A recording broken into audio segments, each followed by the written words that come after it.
our scriptures in Psalms chapter 11, focusing on verse 3, but we'll read the whole chapter. Okay, one l'appeler en anglais et créole. English and créole, nous c'est dans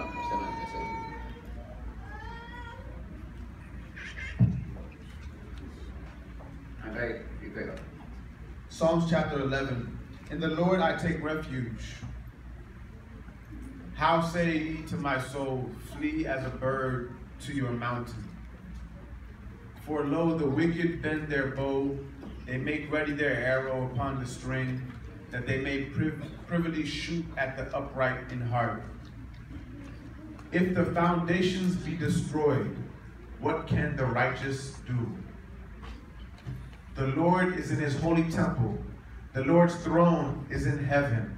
His eyes behold, his eyelids try the children of men. The Lord trieth the righteous, but the wicked and him that loveth violence, his soul hateth. Upon the wicked he shall rain snares, fire and brimstone, and a horrible tempest. This shall be the portion of their cup. For the righteous Lord loveth righteousness. His countenance doth behold the upright. Thank you.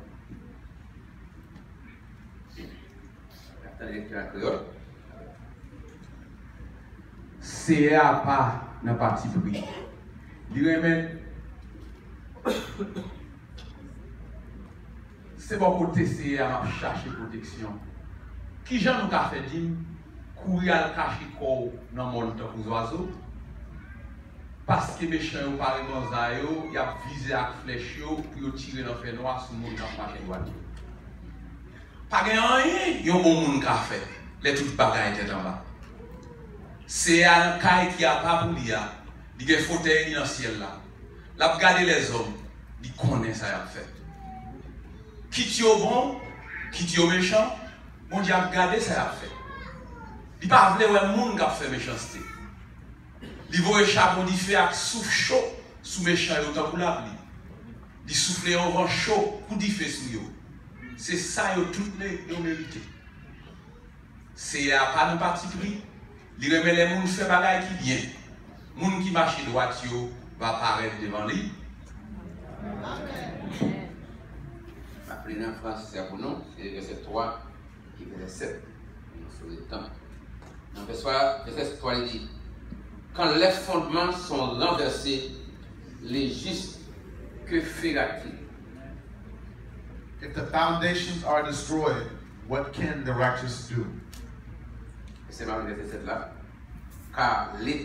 Car l'Éternel, le juste, il aime la justice. Les hommes droits contemplent. And verse 7 again, for the Lord is righteous. He loves righteous deeds. The upright shall behold his face. Et comme on te dit, c'est verset 3 qui servent de base. And like we said, verse 3 will be our foundational verse. Peut-être dit, quand les fondements sont renversés, les justes, que faire? Where it says, if the foundations are destroyed, what can the righteous do?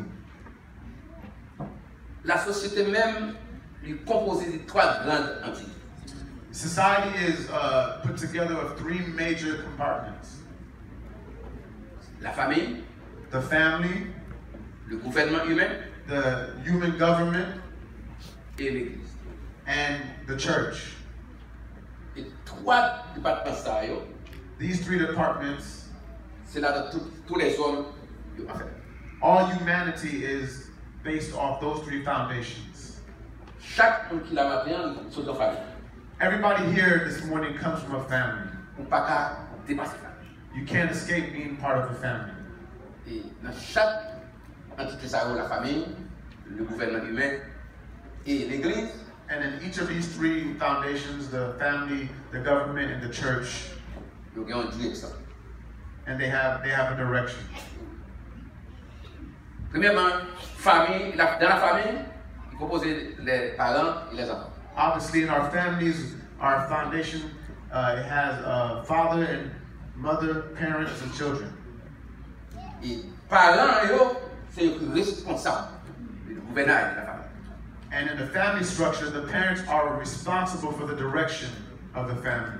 Nous ne pouvons pas faire les dessins, donc chaque dessin, chaque partie, par exemple, la famille, c'est dans Genèse, nous prenons la famille, et après le gouvernement, il vient toujours dans Genèse chapitre 9, verset 17, et si l'église, nous vient acte 2, verset 37 à 37. We're not going to read the verses, but the reference for these three structures, obviously in Genesis is where we find the beginning of family. In Genesis chapter 9, we see the first human government.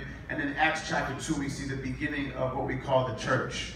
Et chaque monde qui sort de la famille doit passer par le gouvernement. And everybody that comes out of a family has to come through a government. Donc c'est le gouvernement, c'est établi pour contrôler le monde. And government has been established to control the world. La responsabilité de chaque monde qui fait partie du gouvernement, c'est admettre ou bien obéir aux lois que le gouvernement a. Our responsibility towards the government is to accept, to obey the laws that they present towards us. Okay, donc, comme dans le gouvernement, tout le monde est sorti de nos familles. And within a government, obviously, everybody comes from a family. Et quand on fait l'église encore, troisième entité, c'est l'église. And the third structure or foundation is the church. Et comme nous disons, chaque monde est sorti de nos familles. But everybody here comes from a family. Et dans verset 3, quand nous sommes dans le chapitre 11, and in verse 3 of Psalms chapter 11, il dit quand les fondements sont renversés, il est juste qui fait. But it says, if the foundations are destroyed, what can the righteous do? Donc ça veut dire que le problème de société, il sont dans la famille. And so if we sum up this, is that the problem of society, it starts in the family. Donc si chaque monde sortit dans la famille, de passer par le gouvernement, de ouvrir l'église, donc si on est entité ça faille, donc c'est la famille qui faille. And if everybody comes from a family, then to the government, then everybody in the church, if the family fails, the whole structure fails. Amen. C'est pourquoi, encore verset 3 dit, quand les fondements sont renversés, les justes que fait là. If the foundations are destroyed, what can the righteous do? Tout d'abord, je parle des fondations. And so we're talking about foundations this morning. Le mot fondation, il vient d'un mot hébreu qui veut dire l'ordre des choses établies. The word foundation, it implies the order of things established. L'ordre des choses établies. The order of things established. C'est l'élément essentiel servant de base à quelque chose. It's the essential element of the base of something essential. C'est que l'église, ça, qui a connu là, il compte. And so, for example, this church who's standing here, it has a foundation, it has a base. Et donc, on a verset 3 dit que quand les fondements, la fondation sont renversés, les justes fait. And so, back to our verse, if the foundations are destroyed, what can the righteous do? Supposez pour dire avant que nous là, le tremblement de terre a passé, donc il faut avant de craser en l'air pour collapse venir là, donc il crase en bas. So, imagine an earthquake would pass through here. To destroy this church, it would have to break the foundation. Avant de passer les en l'air, les fondations vont arriver debout. If a wind came through and it destroyed the ceiling or the roof, but the foundation could still be intact. Donc fondation, c'est très important. So the foundation of anything is something that is very important. Donc, si la fondation sont renversées, so when the foundations are destroyed, ça peut parler d'un nom écoulé. C'est être renversé. Renversé, c'est le mot écoulé, mais renversé. Destroyed, overturned. C'est comme si on a dit que si une fondation est écoulée là, nous-mêmes qui là, on va comme ça, qui ça fait? So imagine, to put it into practical terms, if the foundation of this church, the physical base of this church was overturned and destroyed, what can we all do? While we're sitting here today. Ça fait.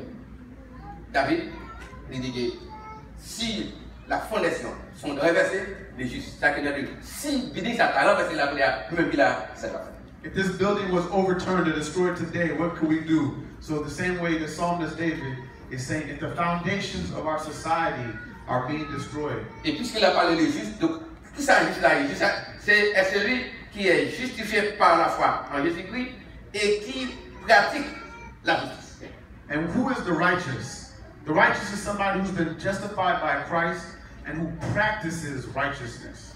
Et l'homme juste, donc obligé de pratiquer la justice. And when you are righteous, you practice righteousness. On lit le verset dans 1 Jean 3, verset 7. We'll read in 1 John 3, verse 7. 1 Jean 3, verset 7. On avait le ok. Ne t'étonne pas que je t'ai dit, il faut que vous naissiez de nouveau. C'est 1 Jean, ça, 1 Jean. Et puis 2 Jean. 1 John 3, verse 7. Little children, let no one deceive you. Whoever practices righteousness is righteous as he is righteous. Ok. Petits enfants, que personne ne vous séduise. Celui qui pratique la justice est juste, comme lui-même est juste. C'est ça qui va. Petit moi, pas quitter personne tromper nous. Moun qui fait ça qui doit, c'est lui qui doit devant mon Dieu, même Jean-Christ là qui doit. Amen. Donc ça, il y a son faire, c'est l'oublier. Pratiquer la justice, pas pratiquer la justice, c'est son You are what you do. If you practice righteousness, then you are righteous. Donc, l'on a bien parlé que si les autres fautes doivent sauver, c'est le juste, qu'est-ce qu'il a-t-il? So if the foundations are destroyed, the righteous, what could he do? Donc, le juste, c'est le monde qui pratique la justice. And the righteous are people who practice righteousness. En d'autres mots, si David est comme ça, c'est le monde qui fait ça qui est bien. In simple terms, it's the people who do the right things. So, ça, il y a ce qu'on fait. You are what you do. Donc, ça, c'est aussi d'être ce là, sans pas tenir compte de ça, vous la garder même qui soit fait, donc par rapport à ce qu'on fait, c'est ça, vous identifiez. So I guess the question begs for you to ask yourself, who are you? And you have to examine what are you doing. Amen. À partir de ce qu'on fait, ou agir, c'est dans ce qu'on fait. C'est dans ce qu'on fait. You are what you do. It is revealing your true nature. Et ça fait, et nous connaissons, ça a des cochons dans la caille, il y a des porcs ici. Donc, depuis un cochon largué, quel que soit ce que tu mettez parfait côté, vous connaissez parler, la fait la boue. So imagine a pig. If you were to release a pig, no matter how much perfume you put on a pig, it's always going to look for dirt. Et parfois même parce qu'il n'y a pas de l'eau pour faire la boue, il a pipi pour faire la boue. And even if you can't find water to make mud, it will pee to create mud, to play in mud. Parce que la nature, c'est dans la boue. Because the nature of a pig is to be in mud and dirt. There's nothing else that it looks to do. Donc ça, j'en agis, sans fait, ou identifier qui nature bien. So your behavior, what you do, reveals what your nature is. Donc le juste est celui qui est justifié par la foi en Jésus-Christ et qui pratique la justice. And so the righteous is somebody who practices righteousness and is justified by his faith in Christ. Donc, à travers ce verset, et à travers le passage, nous regardons, puisqu'elle a parlé, si les fondements sont renversés. And so since we're talking about if the foundations of our society are destroyed, le juste est fait. what can the righteous do? Brièvement, nous allons partager avec vous 4 choses. We'll share with you 4 things que nous allons considérer comme piliers. So 4 things that we all can consider as pillars of our foundation. Donc c'est les piliers d'accord. Comme si fondation est campée sur des piliers. Normally a foundation is resting on pillars. Premièrement, le pilier de la dignité. The first pillar is dignity, something respectable. Nous devons construire sur le pilier de la dignité, selon 1 Timothée 3, verset 1 à 2. Verset. We should all look to build the foundations of our lives on this first pillar of dignity. On lit 1 Timothée chapitre 3, verset 1 et 2. Cette parole est certaine. Si quelqu'un aspire à la charge d'évêque, il désire une œuvre excellente. Il désire une œuvre excellente. Verset 2. Ok? Si quelqu'un aspire à la charge d'évêque, il désire une œuvre excellente. Let's go. Il faut donc que l'évêque soit irréprochable, mari d'une seule femme, sobre, modéré, réglé dans sa conduite, hospitalier, propre à l'enseigne. It says in 1 Timothy 3, verse